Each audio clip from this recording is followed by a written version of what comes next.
Welcome everyone to History Gone Wilder, part of Half History Will Travel. I'm your host, the Wilder historian, Dr. Lucas Wilder, and last time I covered Burnside being named the commander of the Army of the Potomac and the disastrous fight at Fredericksburg.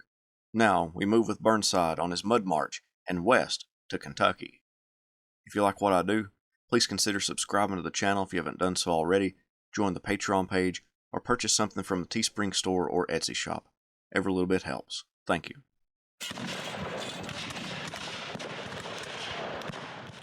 On December 14, 1862, after the disastrous attacks on Mary's Heights and Prospect Hill, Burnside barely slept.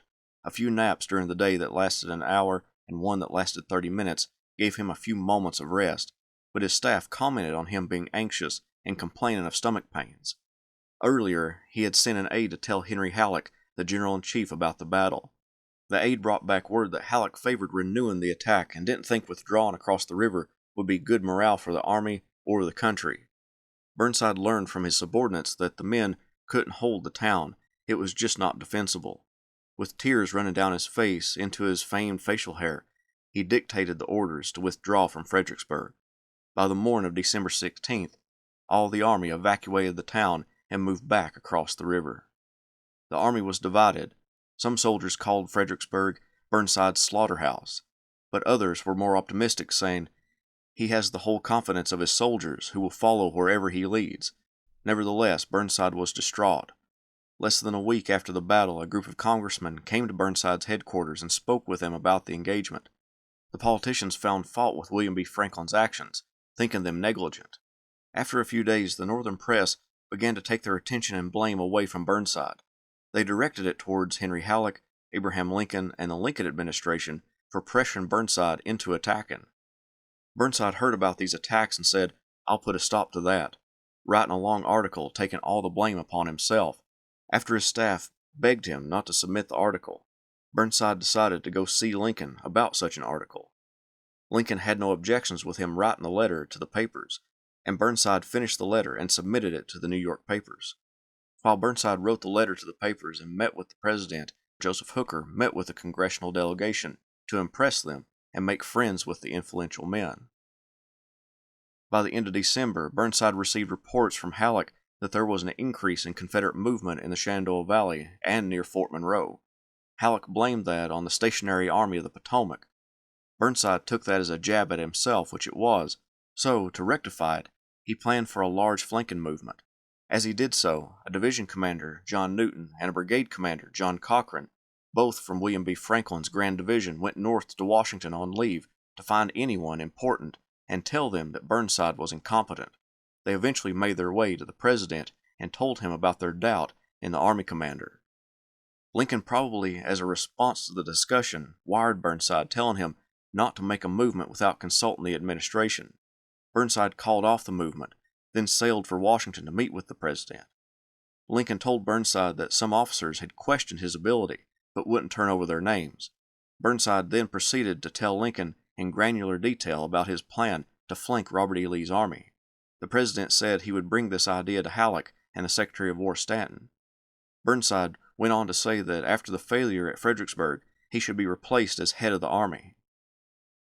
After their meeting, Burnside testified in the court-martial of Fitzjohn Porter, the close friend of George McClellan, then wrote what one historian called a formal appeal for his own removal.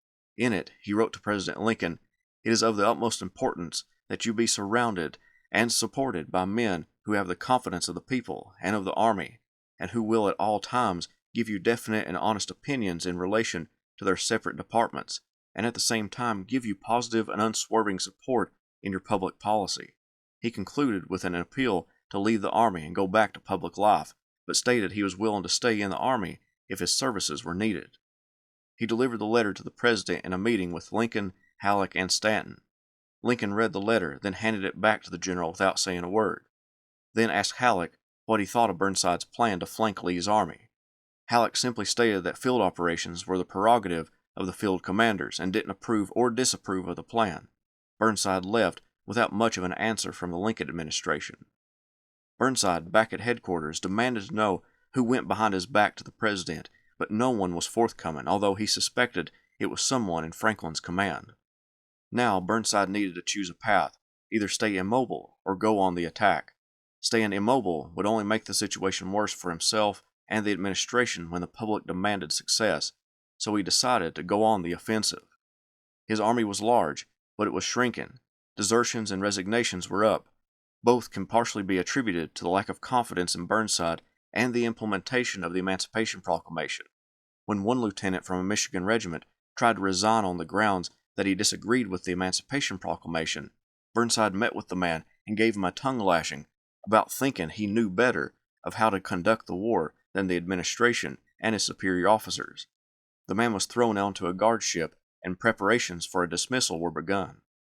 On January 19, 1863, the Army of the Potomac lurched forward along the Rappahannock River in an effort to cross the waterway and get on Lee's left flank.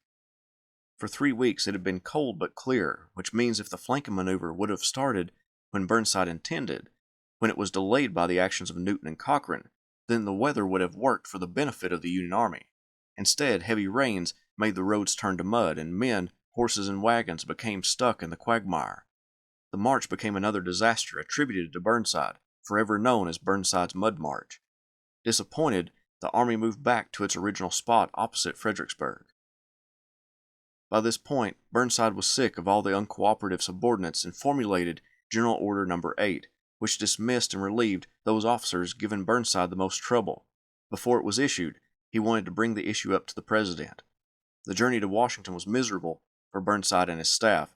First, they piled into an ambulance wagon for the ride to get on a boat destined for the capital. The driver of the wagon was very nearsighted and partially deaf, and drove the wagon into a stream bank full of dead mules, forcing the occupants to get out, unharness the horses, and pull the wagon out themselves. A stuck artillery wagon blocked the road at one point, and Burnside and the rest again got out of the ambulance and helped push the wagon out of the mud. Burnside got little if any sleep before getting to the White House at 7 a.m. He told Lincoln that he could not continue to command the army if General Order No. 8 didn't go into effect. Lincoln said, "I think you are right," then told Burnside they would meet after the President had the opportunity to meet with Halleck. Burnside went to the Willard Hotel and got some rest. The next morning, Burnside met with the President again, and Lincoln gave him the news that he decided to replace him with Joseph Hooker. Previous to the Mud March, Burnside sent his resignation to Lincoln, so the President could accept it at any time, and he assumed that since he was relieved of command, that he could go directly home. But the administration didn't want him to leave. They decided that he would take command of the Department of North and South Carolina, but Burnside didn't want that command, especially since David Hunter was its commander and Hunter outranked him. So Lincoln agreed to give Burnside a 30-day furlough to think about his next move. He returned to the Army of the Potomac only long enough to officially hand over command of the army to Hooker, and he and Sumner, who had just resigned, traveled up the Potomac to Washington. Then Burnside headed towards Rhode Island. It would not be a relaxing 30 days. The state legislature of Rhode Island wanted to honor him and passed a resolution to do so. Then the Committee on the Conduct of the War wanted him to make an appearance before them. He traveled to Washington with Mary and appeared before the committee on February 7th. The honest Burnside testified that he believed that some of his commanders, Franklin and Hooker in particular, performed poorly during the Battle of Fredericksburg, and admitted his suspicion of Newton and Cochrane as being the ones who went behind his back to the President. After his testimony, he entered the floor of the House and the Senate, where he got a warm reception from the radical Republicans who favored emancipation and Lincoln's proclamation. So far, Burnside and John C. Fremont were the highest-ranking advocates of emancipation. Although Burnside was not an extreme supporter of it, he became a friend in the eyes of those congressmen. Burnside spent about a week in New York taking care of the Illinois Central Railroad business, then moved back to Washington by March, where he stayed for a couple of weeks, almost as if he was scared the War Department might give him an unpleasant assignment if he wasn't there to fight back. There were a few options for the new assignment. Lincoln could send him west of the Mississippi River, like other generals, or attempt to put him in command along the Carolina coast. However, circumstances along the Ohio River led the Secretary of War handing Burnside the orders on March 16th to command the Department of the Ohio, encompassing the states of Ohio, Indiana, Illinois, Michigan, and a large portion of Kentucky. Horatio Wright commanded the department and was concerned about an uprising, particularly in Indiana, because of the draft that was instituted. Wright's major generalcy wouldn't be approved by Congress, and he would be transferred back east eventually. Burnside would take his place to organize the department and put down any unrest. With 2 divisions of his Ninth Corps, Burnside and his staff moved from Baltimore, Maryland, by rail to Cincinnati, getting mobbed by a congregation of citizens in Pittsburgh, then finally making it to Cincinnati. Reports began filing in about a Confederate invasion of Kentucky. Rebels attacked Mount Sterling, Danville, and Louisa, with reports stating that around 12,000 enemy troops were now in the state. Burnside knew the positions of the main Confederate armies and realized that those numbers were vastly exaggerated. He guessed correctly that all of the enemy troops in the Bluegrass State didn't amount to more than 4,500 men, so the stress was relieved, but the situation still needed to be monitored. As soon as the Ninth Corps arrived, Burnside dispatched them and the troops already in Kentucky to deal with the rebel incursions. The resistance melted away as Federal troops made themselves known. Within just a few days, Burnside had sent the Confederates south and protected the vital areas of Kentucky. Burnside would concentrate most of his troops around the Lexington, Kentucky area, with its close proximity to Cincinnati. By this time, Henry Halleck sent Burnside detailed instructions on his objectives while in Kentucky. Halleck needed him to guard the railroad from Louisville to Nashville, so that it protected the Army of the Cumberland commanded by William S. Rosecrans. Then he gave Burnside the option to invade East Tennessee or simply secure central Kentucky for the Union. His final statements regarded how to treat Kentucky citizens. Burnside believed that the Kentuckians should be treated the same as people from Indiana or Illinois. All those states were still in the Union, and although they had Southern sympathizers in them, there was no need to treat Kentucky any differently. Next, Burnside took a tour of the northern parts of Kentucky, riding by rail to Louisville, then Frankfort, and finally Lexington. He and his staff quickly realized that Kentuckians believed in imbibing in alcohol. The general and his staff were crowded by large groups of Kentuckians wherever they traveled, and they were offered bourbon by everyone they met. To turn them down wouldn't be hospitable, so they fought to stay sober on their journey. Burnside then began to deal with the populace of the states under his command. He wasn't prepared for the hostile attitudes towards the federal government. Confederate prisoners in those northern states traveled about on their own with only the promise they wouldn't escape binding them to their captors. Burnside put a stop to that and then instituted General Order 38, which forbade anyone from speaking out against the federal government. He based his orders off of Abraham Lincoln's own proclamation and the suspension of habeas corpus, as well as Halleck's guidance on how to deal with civilians. Convicted spies were executed by firing squad, and numerous people were arrested who spoke out against the Lincoln administration or expressed sympathy for the enemy. But Burnside wasn't a tyrant. He looked over the cases and the situations, punishing but not overly punishing those accused and found guilty of various crimes outlined in General Order 38. Burnside was administering his authority over the Department of the Ohio well until one Peace Democrat or Copperhead reared his head. Clement Vallandigham. Vallandigham was a Democrat who fought back against the Lincoln administration, the prosecution of the war, and emancipation. When Burnside found out Vallandigham was to speak at Mount Vernon, Kentucky on May 1, 1863, he sent 2 Army officers in civilian clothing to take notes of what the Copperhead was saying to be used against him.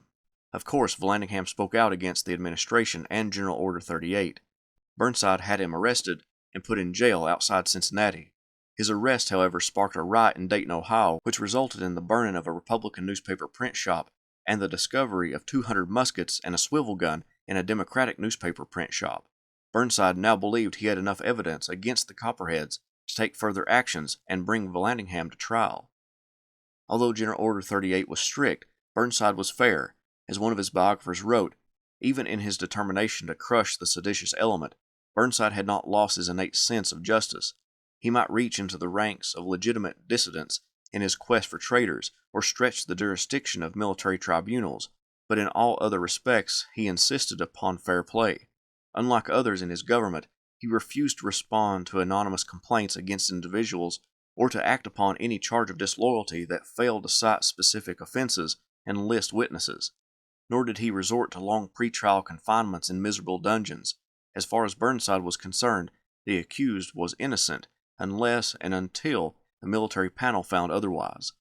For example, when someone tried to pass Vallandigham a Bible with the inscription, "Prepare to meet thy Maker," Burnside intercepted it and admonished the person in a reprimanding letter, saying that Vallandigham hadn't been found guilty yet.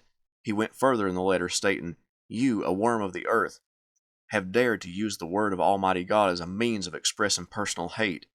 You have attempted with sacrilegious hands to use that blessed volume, whose every page breathes forgiveness and love, to molest what you hoped were the last hours of a dying man.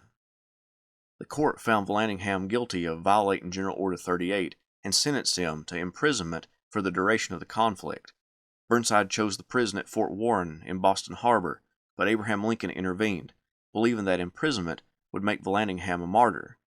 Lincoln ordered Burnside to banish Vallandigham to the South. Burnside didn't like his court being overruled by the president, but did as he was told and delivered the prisoner to William S. Rosecrans' Army of the Cumberland to be released to Confederate authorities. The spring brought with it accusations from William B. Franklin, the man who misconstrued Burnside's orders at Fredericksburg, that Burnside was solely responsible for the defeat.